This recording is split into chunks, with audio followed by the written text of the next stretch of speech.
We've often discussed Pakistan's decoupling from the Islamic world on this show, how Islamabad is steadily slipping from the good books of Arab nations, especially Saudi Arabia, the de facto leader of the Islamic world. Tonight, let me tell you the story of two visits, two high-profile and very similar visits that ended very differently and that stand as proof of the Saudi-Pakistan breakup. They also reaffirm how Saudi Arabia, along with the UAE, is increasingly leaning towards India. Our story begins in the month of August this year. The Pakistan Army Chief, General Qamar Javed Bajwa, travelled to Riyadh. The visit followed weeks of posturing by Islamabad on Kashmir. The Pakistan Army Chief went there expecting the Sheikhdom to take a firmer line against India's policies in Kashmir. In fact, the Saudi Crown Prince was expected to give the Pakistan Army Chief an audience, a loan concession and a medal. But all that General Bajwa received was a royal snub. The Saudis apparently changed their mind. There was no meeting with the Crown Prince Mohammed bin Salman, no loan concession, definitely not a medal. General Bajwa had to settle for customary meetings with Saudi officials. He returned to Islamabad empty-handed, and his visit was an epic failure. 4 months later, another visit is underway. On the 9th of December, the Indian Army Chief, General M.M. Naravne, embarked on a 6-day-long tour of West Asia. His third foreign tour this year, and the first by an Indian Army Chief to this part of the world. The purpose of the visit was to create a military alliance with the two Gulf powers. And today, on the 14th of December, as General Naravne wraps up the tour, let's take a look at the highlights. On Friday, the Indian Army Chief received a guard of honor at the headquarters of the UAE's land forces. He held talks with the commander of land forces, Major General Saleh Mohammed Saleh Al-Ameri. The two men discussed defense cooperation between India and the UAE. The Army Chief also visited the Land Forces Institute and its infantry and armor schools.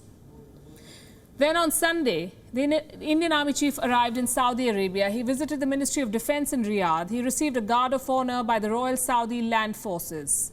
He met top Saudi generals like Saudi Arabia's Chief of Staff, General Fayyad bin Hamid Ruwaili, and the commander of Saudi Arabia's joint forces, General Mutlaq bin Salim bin Al-Azima. The discussions largely revolved around ramping up defense cooperation in strategic areas. Now look at the stark contrast between these two visits. The Pakistan Army Chief gets snubbed by the Saudis as a red carpet is rolled out for the Indian Army Chief by both the UAE and Saudi Arabia. New Delhi has not only managed to delink Islamabad from the Arab world, it is set to become a major security partner of the Gulf powers. Let me explain. Reports around General Naravne's visit to the Gulf have highlighted a potential sale of the BrahMos missile. Both Abu Dhabi and Riyadh have reportedly shown interest in buying the Indo-Russian missile system. A number of other proposals are also on the table, like joint military exercises. In recent years, the Indian Navy has held drills with the UAE and Saudi Arabia. In the month of March in 2018, India and the UAE conducted their maiden naval exercise. It was called Gulf Star 1. In 2019, India and Saudi Arabia announced their first joint naval drills. They were delayed due to the outbreak of the Wuhan virus. The Indian Army Chief's visit could lead to a rescheduling of these drills. Reports also say that Indian contingents could soon be sent to Saudi Arabia and the UAE. What for? For the protection of the House of Saud. And this is significant, and let me explain why. Over the years, thousands of Pakistani troops have been sent to the Royal Kingdom. Elite Pakistani commandos have been tasked with guarding the royal family in Riyadh.